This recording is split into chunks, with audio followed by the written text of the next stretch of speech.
வணக்கம். எந்த செயல் எடுத்தாலும் அதில தடைகள் இருக்கிறது. அதுக்கு காரணங்கள் என்ன? எதனால அப்படி ஸ்தம்பிச்சு நிக்குது? எதனால நம்மளால அந்த நெனைச்ச ரிசல்ட்ட அடைய முடியல? இப்படி பல வகையான குழப்பங்களுக்கு தீர்வு கிடைக்கணும் அப்படிங்கிற பட்சத்தில, ஒரே ஒரு வழிபாடு, ஒரே ஒரு ஆலயம் செல்றது தான் மிகச்சரியானதா இருக்கும்.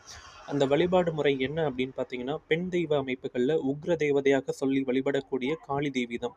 உங்க அருகில் இருக்கக்கூடிய காளி தேவியுடைய ஆலயம் சென்று, வெள்ளிக்கிழமையில கரெக்ட்டா 10 டூ 12 ராகு கால நேர அமைப்பில, அந்த காளி தேவிக்கு குங்கும அர்ச்சனை செய்து, அகல் விளக்குல நல்லெண்ணெய் தீபம் ஏற்றி, உங்களுடைய மனரீதியான கோரிக்கைய அங்க சமர்ப்பிக்கும்போது, உங்களுடைய பிரச்சனைக்கான தீர்வு மற்றும் காரணம் என்னங்கிற விளக்கம் சரியான முறையில உங்களுக்கு கிடைக்கும்.